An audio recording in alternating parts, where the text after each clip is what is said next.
Hey guys, it's Emma Vigling with TYT Politics. Hope everyone's having a great Friday. It's a rainy one, cloudy one here in New York City. I wanted to talk about something interesting that good old Jordan actually brought to my attention because it's something I'm passionate about. If you want to go back in the history of time and look at my video on the AT&T Time Warner merger, you will see that I was extremely fired up that Hillary Clinton was not really saying anything about it during the election.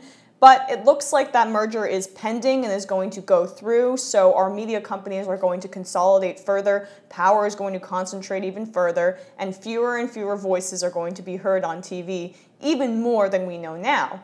But what was interesting in the CBS article, I'm sorry, not CBS article, CNBC article about the CBS CEO, oh God, that's a tongue twister, was really that he dropped a hint that he wanted to purchase CNN. So the annual Allen & Co. conference in Sun Valley, Idaho, CEOs of media companies all hang out. That sounds like a joyous time. And that's where they've birthed the media deals of the past quarter century, the biggest ones, including Comcast's acquisition of CNBC's parent company, NBC Universal, Verizon's purchase of AOL, and the ill-fated combination of AOL and Time Warner.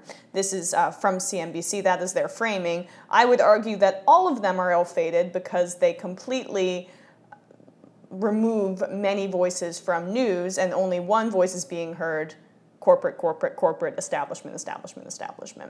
CBS CEO Les Moonves shot down the rumor that CBS was interested in buying Lionsgate. Okay, good. But they had just purchased BBC. That was what he was really giving this interview about. So media consolidation has already happened, but he dropped this hint, and it wasn't a slip of the tongue. He said if CNN were to come up for sale, he'd definitely look at it. CNN is a very worthy news organization. It's something that could enhance CBS, but I don't think that's on the table right now. If it came up later on, it would be something we would look at. So basically, CNN, hey, pay attention.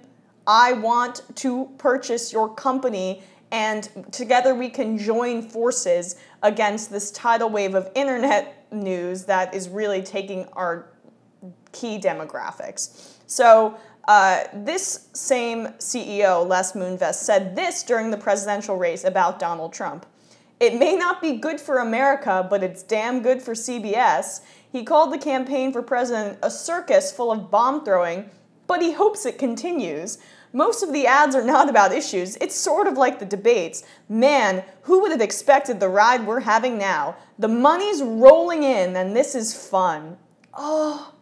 He's like celebrating the destruction of America's democracy. I mean, it was already in shambles before, but now an orange buffoon talking about his penis size on national television, he thinks it's great television and making him a lot of money. So this is the guy that would potentially purchase CNN, who already has 1,001 problems, along with, all of Paul Begala literally said on CNN the other day that he hopes that we consider bombing Moscow. Okay. I've never seen anything like this, and it's going to be a very good year for us. Sorry, it's a terrible thing to say, but bring it on, Donald. Keep it going. That's what he said during the election. So he's the same guy that said, hey, this may be bad for America, but it's good for CBS, so I love it. Keep it rolling on in. And he may be purchasing one of the biggest news networks in the country, 24-hour news, CNN. So Barry Diller actually said something. He's the CEO or chairs AIG and Expedia. I use Expedia, so I like to know that there's a thoughtful person behind that company. He said this, and I thought it was interesting. I think consolidation is necessary. I don't think so, but that doesn't mean it's necessarily smart. He pointed to his own strategy of spinning off companies from his IAC rather than merging.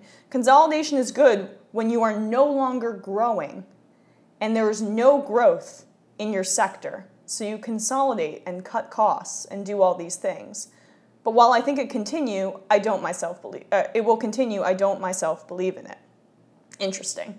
So he sees that it's kind of a desperate attempt. There's not much growth left in TV news. So they're all like consolidate power, merge, etc. This also comes off the heels, as I mentioned at the start of this video, of the likely pending AT&T Time Warner merger. Jeff Sessions' Justice Department will be overseeing and responsible for that. that merger, so it's going through. The deal is said to be imminent after the FCC declined to review it, saying it's out of our wheelhouse. It is your wheelhouse. The wheel is built on this principle. Unbelievable. The FCC said the AT&T and Time Warner merger is out of their wheelhouse. Well, maybe the FCC might as well just be like a trash bag on the side of the road. Their entire purpose is to do this. Out of their wheelhouse. That just means these companies are too powerful and I don't want to deal with it, so I'm just going to be a block of wood and do absolutely nothing. Okay, but why that's interesting is AT&T Time Warner merger. Who owns CNN? Time Warner. Is CBS trying to get in the middle of this merger, or are they trying to join in on this merger? AT&T, CBS, Time Warner, all together, one happy family, while America suffers at the expense of them clinging to their last semblance of media power. If you recall, this story was really highlighted well by John Oliver, who does great work. Sinclair Broadcasting and Tribune Media are apparently going to be consolidated. This right-wing Sinclair hopes to buy Tribune, and so it would allow their company to broadcast news to 70% of America. By the way, if you guys don't know how this consolidation happened, it's interesting because it's on the backs, of both the Republican president and the Democratic president.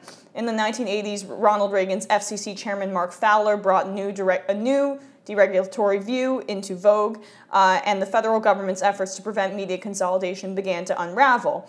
By the way, in 1983, 90% of U.S. media companies were owned by 50 companies. So 90% of U.S. media was owned by 50 companies. Now let's see what it is.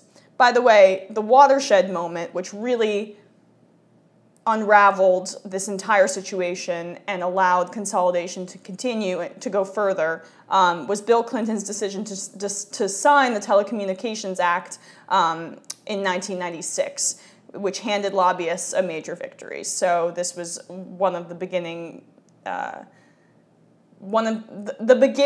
Democrats really sucking up to these major telecommunication companies. President Obama often went golfing with the Comcast CEO. So Bill Clinton really put the nail in the coffin for media consolidation. Now, 90% of U.S. media is owned by 6 companies. So in the 1980s, 90% was owned by 50 companies. Now it's owned by 6. Let's just say President Obama did nothing to curtail this. I mean, they love these corporations, these media corporations. It's going to be a massive problem. These are monopolies. We understood what happened with monopolies back at the start of the 20th century.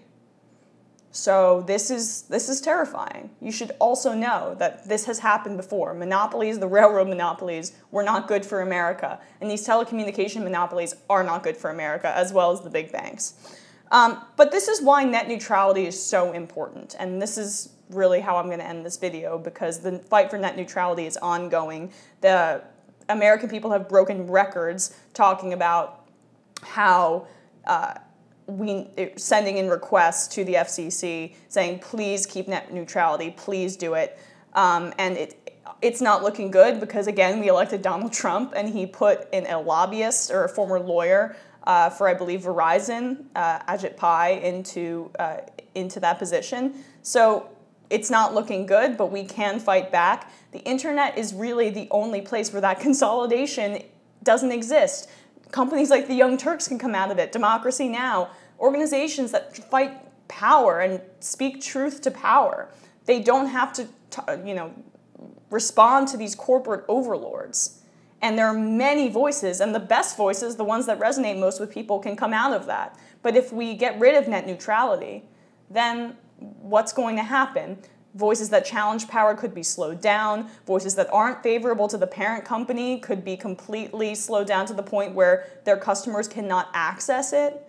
So while TV media is clinging to their last breath and consolidating in this way, or considering consolidating in this way, we must focus on building up our new media and our new power online.